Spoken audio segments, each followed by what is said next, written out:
When I was 22 years old, the recession was at its height, and somehow I found myself bobbing in a small boat on the mingled waters of the Columbia River and the Pacific Ocean. I was alone, and I was terrified. Well-wishers filled the dockside with waving flags and bottles of champagne, and somehow I boldly paddled away around the corner and into the great river of the West. And as they filtered back to their cars, I sat there. I paddled into the lee side of a docked sailboat. I hung onto the stanchions of the boat, and I sobbed. I was terrified. Before me stretched the great bulk of this continent in front of me. 4,000 miles, 13 states, Portland, Oregon, to Portland, Maine. This was an education. This was an education in, among other things, fun. I now know that there are three kinds of fun.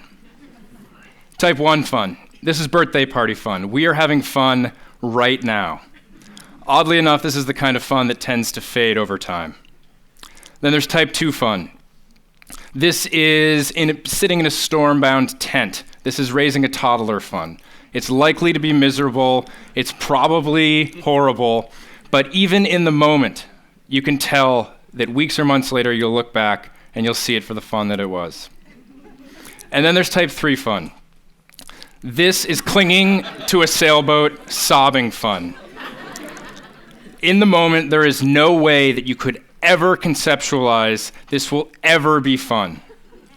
But oddly enough, somehow, months or years later, you'll look back and on reflection, you'll realize that there's a perverse kind of value in it. Now, what this points to, this idea of fun, these types of fun, it begins as a joke, but it points to something very real. We as human beings are not at all good at understanding what, in the end, is best for us. We understand in a distant way that exposing ourselves to challenge is a driver of development. But in the moment, with risks all around us, we are almost never able to summon the courage to get out the door. I am driven by a desire to explore the world and to teach leadership. After circling the world by human power, by foot, ski, canoe, and bicycle, and by working with students in some of the world's most inhospitable and beautiful environments, I've come to a few conclusions. My first conclusion is that exploration is a human need. We are innate explorers, and we are our best selves when we are engaged in the process of discovery. My second conclusion is that cultivating a love of challenge is one of the secrets to fulfillment and success. At the core of that moment on the Columbia River was the idea that if life is a dark hallway, the only way to illuminate our next steps is by seeking challenge in all things. And my third conclusion is that our most human work is ultimately done through small, inclusive, and goal-oriented teams that have big goals and that work in adverse conditions. This is the idea of the expedition, and it transfers seamlessly from an alpine ridge to a high school classroom to a climate-controlled boardroom. These three ideas are interwoven. To be human, you must explore. To lead, you must love challenge. And to accomplish anything that lasts, you must work through and build small, inclusive teams. So what does it mean to explore? The markers here tell you that I'm an explorer, but an explorer of what? I've never discovered anything new. We have Google Maps. Even in remote Kyrgyzstan, Google Maps will show you the way. We've been to the moon. We know where we're going and how to get there. Who are the explorers today? Maybe I've seen a new valley, maybe I've been on top of a new hill, maybe I've been under a tree that nobody else has ever been under, but I've never contributed anything new to the total human experience.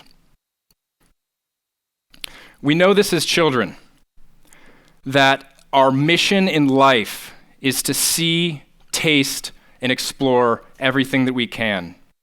That is our goal. The world is fresh and full of wonder. Human beings have an innate need to explore their world, and this need extends throughout our entire lives. All of the explorers that I know have a perverse kind of childishness to them, and I mean this in the best way. They have either remembered or never forgotten that the world is full of wonder and that they understand the joy of discovery. They see this possibility all around them, not just in a map of a remote place. So exploration will look different for each of us. Siberia in winter might not be high on your list, but there is a clear path of growth that can lead you there if you so choose. When we aspire to explore, we eliminate the things that are keeping us from getting out the door. What we realize is that the physical and emotional world is safer than we have been led to believe. If I had listened to every warning, every admonition about what was dangerous, I would have never gotten out the door. So when deciding to go, listen and don't listen, but begin. Go and see for yourself.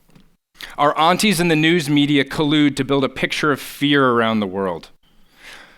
People are dangerous, mountains are hazardous, and evil intent lurks behind every corner. They are wrong. What is scary is the unknown. There are monsters under the bed. We have a dark closet, the dark closet of childhood. These are all illusions.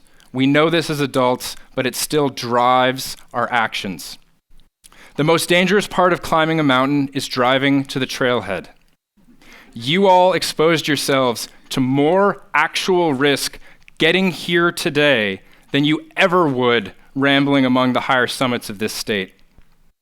Sure, manage your risks and slowly build skills to explore the inner and outer worlds, but most importantly, you must simply begin. Once we overcome this fear and we get out the door, we see that the great selfish trick of exploration is that when we engage in the act of discovery, when we explore our world, when we begin to understand it and our fellow travelers, we begin to understand ourselves. 6 months after that shattering, sobbing start on the Columbia River, I crossed Casco Bay into Portland Harbor. As I was rounding Martin's Point, I realized that I was a half an hour early. My family was waiting on the town dock in the Eastern Prom. I sat there in my boat and I put my 2 hands into the Atlantic Ocean to feel salt water for the first time in 6 months. I was exhausted and I was alone. In that moment, 2 equally amazing and terrifying thoughts came into my head.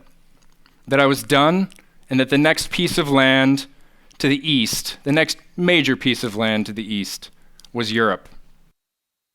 Seeing that transformation, seeing the transformation that cultivating a love of challenge had brought into my life, I realized then that I was addicted.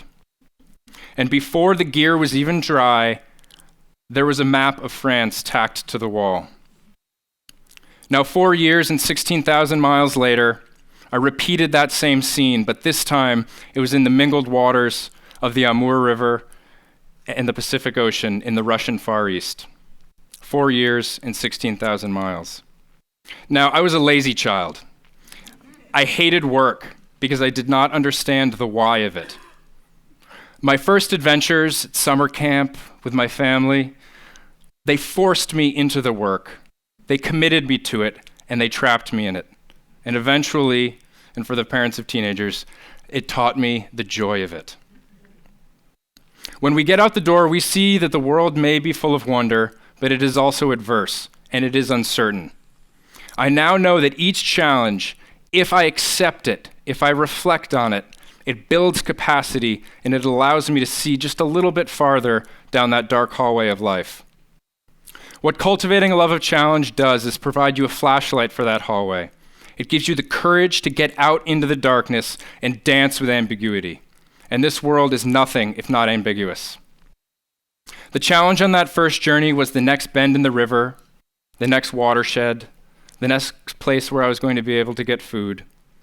And then after that, it was the next mountain range, and then the next continent. And it built in addiction, place challenge after challenge after challenge. But it was only in reaching each successive vantage point that I could understand that what was beyond that vantage point was even possible. Now, challenge and exploration are wonderful ideas, and they have been the defining satisfaction of my life.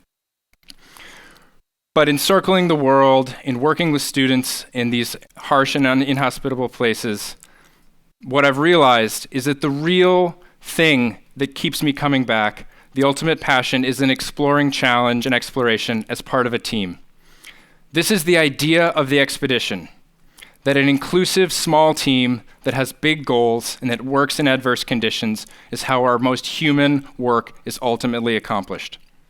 To show you what I mean, we need to go to New Zealand. I was working a NOLS course. We had 12 students and we'd been together for 2 months. A minor injury forced us to set camp here high in the Southern Alps.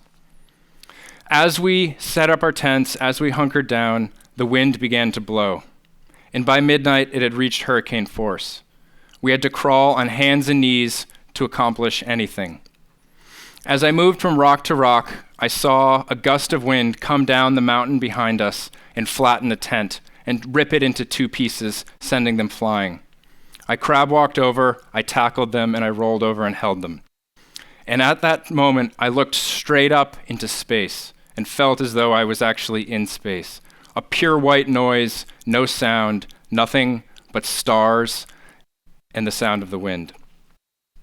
In that moment, the thing that snapped me out of it was a muffled sound of a student screaming, "Nigel just got blown away." It's not what you want to hear. And then a moment later, "I think we got him, but he broke his leg."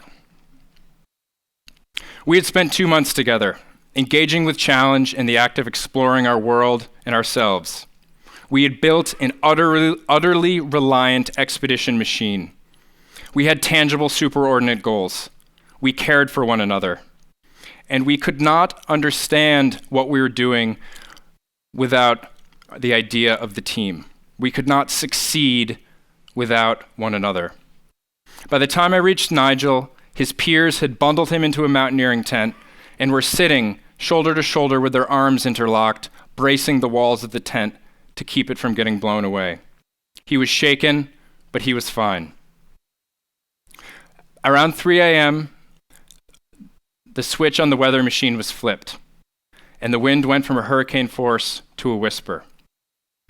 We all said goodnight, and in a few cold hours, we snoozed from 3 to around 6 in the morning. And at first light, we unzipped the tent, and this is what we saw. The team we had built, the set values, the striven for goals, allowed us to not just survive that night and what followed, but to thrive in it.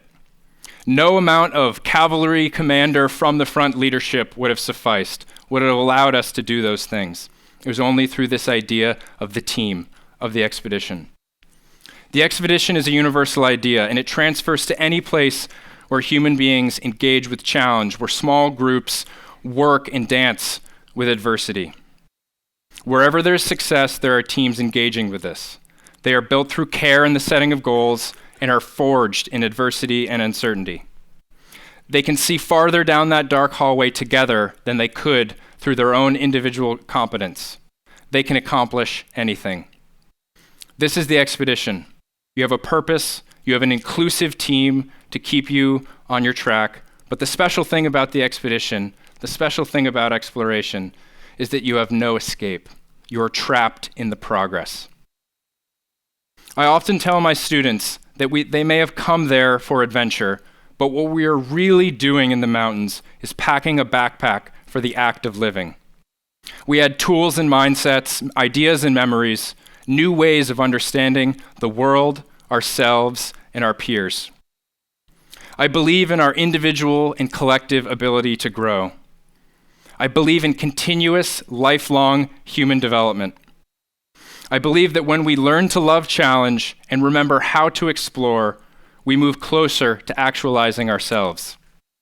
And when we commit ourselves to building inclusive teams and giving them tangible goals, we can, in fact, accomplish anything.